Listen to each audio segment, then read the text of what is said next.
భారత సరిహద్దుల్లో యోగి మార్గ్ బుల్డోజర్ యాక్షన్కు రంగం సిద్ధమైందా?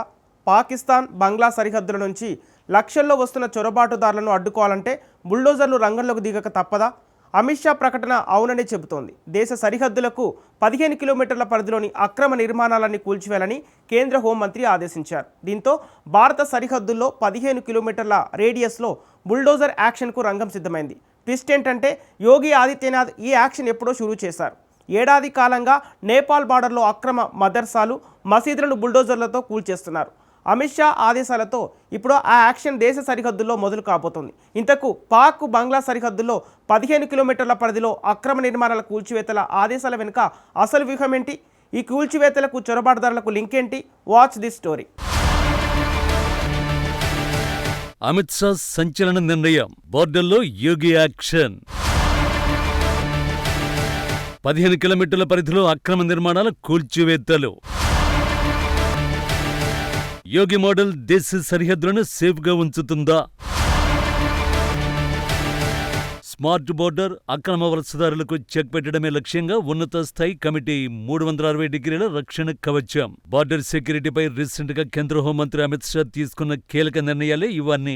బెంగాల్లో బీజేపీ సర్కార్ ఏర్పడడం, బీఎస్ఎఫ్ కు కంచె నిర్మాణానికి ల్యాండ్ బదిలీ చేయడం, అత్యంత సున్నితమైన సిలిగురి కారిడార్ ను కూడా కేంద్రానికి అప్పగించడం వంటి పరిణామాల మధ్య సరిహద్దు భద్రత కేవలం బెంగాల్లోనే కాదు, దేశమంతటా అని అమిత్ షా క్లారిటీ ఇస్తున్నారు. బీఎస్ఎఫ్ ఇతర రక్షణ అధికారులతో వరుస సమావేశాలు నిర్వహిస్తూ సంచలన నిర్ణయాలు తీసుకుంటున్నారు. అలాంటి ఒక నిర్ణయమే ఇప్పుడు దేశవ్యాప్తంగా తీవ్ర చర్చనీయాంశం అవుతోంది. దేశ సరిహద్దులకు 15 కిలోమీటర్ల పరిధిలో ఉన్న అన్ని అక్రమ నిర్మాణాలను కూల్చివేయాలన్నదే షా రీసెంట్ ఆర్డర్. అదే ఇప్పుడు పాకిస్తాన్, బంగ్లాదేశ్ సరిహద్దుల్ని షేక్ చేస్తోంది.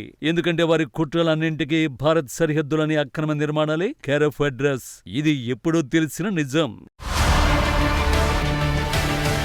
రాజస్థాన్ శివారులో భారత-పాక్ సరిహద్దులో గల 5 జిల్లాల భద్రతా పరిస్థితులపై బీకనేర్లో అమిత్ షా ఉన్నత స్థాయి సమావేశం నిర్వహించారు.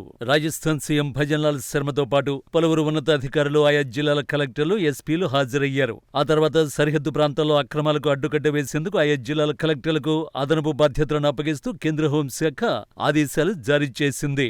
అలాగే ఈ ప్రాంతాల్లోని అన్ని బ్యాంకింగ్ లావాదేవీలో చట్టపరమైన, ఆర్థికపరమైన నిబంధనల అమలు, ఫేక్ ఆధార్ కార్డుల్ని పర్యవేక్షించాలని పేర్కొంది. బడా వ్యాపార సంస్థలు తనిఖీలు నిర్వహించి వాటికి అందుతున్న నిధుల మూలాలను పరిశీలించాలని తెలిపింది. సరిహద్దు జిల్లాకు పౌరులు, ప్రభుత్వ యంత్రాంగం, భద్రతా సంస్థలతో కూడిన 360 డిగ్రీల భద్రతా కవచాన్ని ఏర్పాటు చేయాలని అమిత్ షా సూచించారు. చొరబాట్లు, డ్రగ్స్ స్మగ్లింగ్, ఆక్రమణలు, ఉగ్రవాదానికి నిధులు సమకూర్చడం, అలాగే ఇతర సరిహద్దు నేరాల వంటి సమస్యలను పరిష్కరించడానికి బీఎస్ఎఫ్, సిబిడిటి, ఎన్సిబి, ప్రభుత్వ యంత్రాంగాల భాగస్వామ్యంతో సరిహద్దు నిర్వహణకు సమన్వయ విధానం అవసరమన్నారు. నిజానికి అమిత్ షా ఇప్పుడు ఆదేశాలిచ్చారు, కానీ యోగి ఎప్పుడూ సరిహద్దులో ఈ తరహా యాక్షన్ షురూ చేశారు. గత ఏడాది ఇదే సమయంలో నేపాల్ బార్డర్లో అక్రమ మదర్సాలు, మసీదులను బుల్డోజర్లతో కూల్చివేయించారు. అప్పట్లో ఈ వ్యవహారం దేశమంతా తీవ్ర చర్చకు దారితీసింది. యూపీలో నేపాల్ సరిహద్దుకు దగ్గరలో ఉన్న జిల్లాలో యోగి బుల్డోజర్ యాక్షనే ఇది. అక్రమం, మతపరమైన నిర్మాణాలపై ప్రభుత్వం భారీగా చర్యలకు దిగింది. బుల్డోజర్ల యాక్షన్ మహారాజ్ గంజ్, సిద్ధార్థనగర్, బల్రాంపూర్, శ్రావస్తి, బహ్రాయిచ్, లఖింపూర్ ఖేరి, పిలిభిత్ జిల్లాలో కనిపించింది. ఒక్కరోజే మహారాజ్ గంజ్ జిల్లాలో 2 చోట్ల, అలాగే శ్రావస్తి, బహ్రాయిచ్ జిల్లాలో 1 చోట కూల్చివేతలు నిర్వహించారు. మొత్తంగా ఇండో నేపాల్ సరిహద్దుకు 10 కిలోమీటర్ల పరిధిలో ఉన్న ప్రాంతాల్లో ఏకంగా 225 అక్రమ మదర్సాలు, 30 మసీదులు, 25 మజార్లు, 6 ఈద్గాలను తొలగించారు. మహారాజ్ గంజ్ జిల్లాలోని ఫరెంద తాలూకాలోని సేమ్రహాని గ్రామం, నౌతన్వ తాలూకాలోని జుగౌలి గ్రామాల్లో ఉన్న 2 అక్రమ మదర్సాలను కూల్చేశారు. అలాగే శ్రావస్తి జిల్లాలో భింగా తాలూకాలోని కలింపూర్వాలో ప్రభుత్వ భూమిలో నిర్మించిన అక్రమ మదర్సాను కూల్చివేశారు. ఇక బహ్రైచ్ జిల్లాలో అటవీ భూమిపై ఆక్రమణ చేసిన మజార్ను తొలగించారు. ఈ చర్యలతో సరిహద్దు భద్రత, భూ సంరక్షణ నిబంధనలకు అనుగుణంగా ప్రభుత్వ పరిపాలన కొనసాగుతోందని అధికారులు వెల్లడించారు. కానీ నాడు ఇండో నేపాల్ సరిహద్దు జిల్లాలోనే యోగి ఎందుకు టార్గెట్ చేశారు? ఇంటర్ సర్వీసెస్ ఇంటెలిజెన్స్, పాకిస్తాన్ నిఘా సంస్థ. భారత్లో జరుగుతున్న ఉగ్రదాడులు, మతపరమైన హింసల వెనుక ఉన్నది ఈ సంస్థే. పాకిస్తాన్లో ఉగ్రవాదాన్ని పెంచి పోషించే ఐఎస్ఐ భారత్లో విధ్వంసం సృష్టించడానికి చెయ్యని కుట్ర అంటూ లేదు. అందుకోసం బలహీనంగా ఉన్న భారత సరిహద్దుల్ని వాడుకుంటోంది. భారత సరిహద్దులో ఎలాంటి కంచెలేని సరిహద్దు ప్రాంతం నేపాల్. అందుకే ఈ ప్రాంతాన్ని ఐఎస్ఐ టార్గెట్ చేసింది. యూపీ, బీహార్, పశ్చిమ బెంగాల్కు ఆనుకుని ఉన్న ఇండో నేపాల్ సరిహద్దులో గత కొన్నేళ్లలో పెరుగుతున్న మసీదులు, మదర్సాలు తీవ్రమైన భద్రతా సమస్యలను కలిగిస్తున్నాయని నిఘా సంస్థలు ఎప్పుడూ గుర్తించే. ఈ మతపరమైన నిర్మాణాలు నేపాల్ సరిహద్దుకు ఆనుకుని పుట్టగొడుగుల్లో పుట్టుకొచ్చాయని, వీటి వల్ల బీహార్, యూపీ, బెంగాల్లోని సరిహద్దు ప్రాంతాలలో కొన్ని ప్రాంతాల్లో జనాభా మార్పుకు దారితీసిందని నివేదికలు తేల్చే. నిఘా వర్గాల సమాచారం ప్రకారం 6 ఏళ్లలో నేపాల్ సరిహద్దులోని మసీదుల సంఖ్య వేలల్లో పెరిగింది. 2018లో 760 మసీదులుంటే 2021 నాటికి 1000కి పెరిగాయి. 2018లో 508గా ఉన్న మదర్సాల సంఖ్య 2021 నాటికి 645కి పెరిగిందని అధికారులు 2022లోనే గుర్తించారు. ఇప్పుడు వాటి సంఖ్య ఎంత ఉంటుందో అంచనా వేయడం కూడా కష్టమే. అసలు విషయం ఏంటంటే, ఈ మతపరమైన సంస్థలకు ఐఎస్ఐ విదేశాలలో పనిచేస్తున్న భారత వ్యతిరేక సంస్థలు నిధులు సమకూరుస్తున్నాయని నిఘా వర్గాలు తెలిపాయి. ఈ మసీదులు, మదర్సాలకు ఐఎస్ఐ అరబ్ దేశాల నుంచి కూడా నిధులు వస్తున్నాయి. నిజానికి ఇండో నేపాల్ బోర్డులో పుట్టగొడుగులో పుట్టుకొచ్చిన అక్రమ మసీదులు, మదర్సాలు భారత వ్యతిరేక భావాలను రెచ్చగొడుతున్నట్లు ఎప్పుడూ గుర్తించారు. బీహార్, యూపీ, బెంగాల్ సరిహద్దు ప్రాంతాల్లో పాకిస్తానీ ఉగ్రవాదులకు ఆశ్రయం కల్పిస్తున్నట్టు తేల్చారు. అంతేకాదు, ఈ ప్రాంతాల్లో ఫేక్ కరెన్సీ, డ్రగ్స్ అక్రమ రవాణా పెరిగినట్టు గుర్తించారు. కానీ ఈ ప్రాంతాన్ని ఎందుకు ఎంచుకున్నారు?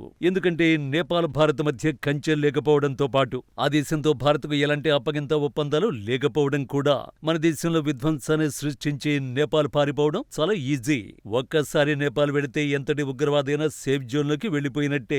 ఇదే సమయంలో కంచె వంటి పటిష్ట భద్రత లేకపోవడంతో భద్రతా బలగాల కళ్లుగప్పి భారత్లోకి ఈజీగా ప్రవేశించే ఛాన్స్ ఉంటుంది. ఉత్తరాఖండ్, యూపీ, బీహార్, పశ్చిమ బెంగాల్, సిక్కింలను ఆనుకుని నేపాల్తో 1751 కిలోమీటర్ల సరిహద్దు ఉంది. ఒక యూపీ నేపాల్తో 570 కిలోమీటర్ల సరిహద్దును పంచుకుంటోంది.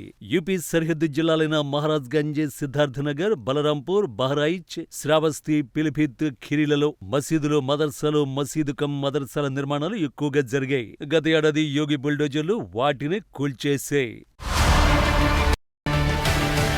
మరోవైపు ఇటీవల సంవత్సరాల్లో యూపీని పాకిస్తాన్ కేంద్రంగా పనిచేస్తున్న ఉగ్రవాద సంస్థలు అడ్డాగా మార్చుకుంటున్నాయి. వాటి లెక్క తేల్చాలన్నదే యోగి ఆదిత్యనాథ్ బుల్డోజర్ యాక్షన్ లక్ష్యం కూడా. భారత్కు వ్యతిరేకంగా ఉగ్రవాద నిధుల సేకరణలో నేపాల్ బ్యాంకులు కూడా కీలక పాత్ర పోషిస్తున్నాయని భారతీయ ఏజెన్సీల వద్ద ఆధారాలున్నాయి. 2019లో యూపీ పోలీసులు నేపాల్ కేంద్ర బ్యాంకుతో ముడిపడి ఉన్న అంతర్జాతీయ ఉగ్రవాద నిధుల రాకెట్ ను ఛేదించారు. నేపాల్ నుండి డబ్బు తరలించి దేశంలో ఉగ్రవాద కార్యకలాపాలకు నిధులు సమకూర్చడానికి ఉపయోగించారు భారతీయ పౌరుల ప్రమేయం ఉందని యూపీ పోలీసులు పేర్కొన్నారు. నేపాల్లోని పోఖ్రాకు చెందిన భయంకరమైన ఉగ్ర సంస్థ ఇండియన్ ముజాహిద్దీన్ చీఫ్ యాసిన్ భత్కల్, అతని సహాయకుడు అసదుల్లా అఖ్తర్ 2013లో భారత్లో బాంబు పేలుళ్లకు పాల్పడిన తర్వాత నేపాల్లోనే దాక్కున్నారు. భత్కల్ను 2013 ఆగస్టులో బీహార్లోని తూర్పు చంపారణ్ జిల్లాలో మోతిహారీ సమీపంలోని నేపాల్ సరిహద్దులోనే అరెస్ట్ చేశారు. ఈ ఒక్క ఘటనతో ఇండో నేపాల్ సరిహద్దు ప్రాంతం పాక్ ఉగ్రవాదులకు ఎలా అడ్డాగా మారుతుందో తేల్చేసింది. అమిత్ షా తాజా ఆదేశాలతో కేవలం నేపాల్ సరిహద్దే కాదు, పాకిస్తాన్, బంగ్లాదేశ్ ఆనుకుని ఉన్న సరిహద్దులు కూడా ఇలాగే దేశ వ్యతిరేక శక్తులకు అడ్డాగా మారిపోతున్నాయని తేలిపోయింది. అందుకే 15 కిలోమీటర్ల పరిధిలో అక్రమ నిర్మాణాలను కూల్చి పారేయమని ఆదేశాలిచ్చారు. నిజానికి పశ్చిమ బెంగాల్లో వక్ఫ్ సవరణ చట్టానికి వ్యతిరేకంగా హింస జరిగినప్పుడే సరిహద్దు భద్రత చర్చనీయాంశమైంది. ఎందుకంటే ఆ హింసలోకి ఇస్లామిస్టు ముక్కలు చేరడానికి కూడా ఈ అక్రమ మదర్సలే కారణంగా తేల్చారు. పశ్చిమ బెంగాల్ కూడా నేపాల్తో సుమారు 100 కిలోమీటర్ల సరిహద్దును పంచుకుంటోంది. బెంగాల్ డార్జిలింగ్ జిల్లాలోని పానిటాంకీలో గత కొన్ని సంవత్సరాలలో అక్రమ మదర్సాలు, మసీదులు వెలసినట్టు నివేదికలు తేల్చాయి. కానీ వాటిని ఎప్పట్లానే గత మమతా బెనర్జీ సర్కారు పట్టించుకోలేదు. ఫలితంగా సిఏఏ వక్ఫ్ సవరణ చట్టం అంటే నిరసనలు రేగిన ప్రతిసారి బంగ్లాదేశ్, నేపాల్ సరిహద్దుల నుంచి భారత వ్యతిరేక శక్తులు చొరబడి విధ్వంసం సృష్టిస్తున్నాయి. ఇప్పుడు అమిత్ షా ఆదేశాలతో అదే యాక్షన్ దేశ సరిహద్దుల పొడవునా జరగబోతోంది. ఈ నిర్ణయంతో సరిహద్దులు సేఫ్ గా మారడమే కాదు, అక్రమ చొరబాట్లకు చెక్ పడబోతోంది. అందులో ఎలాంటి సందేహం అవసరం లేదు.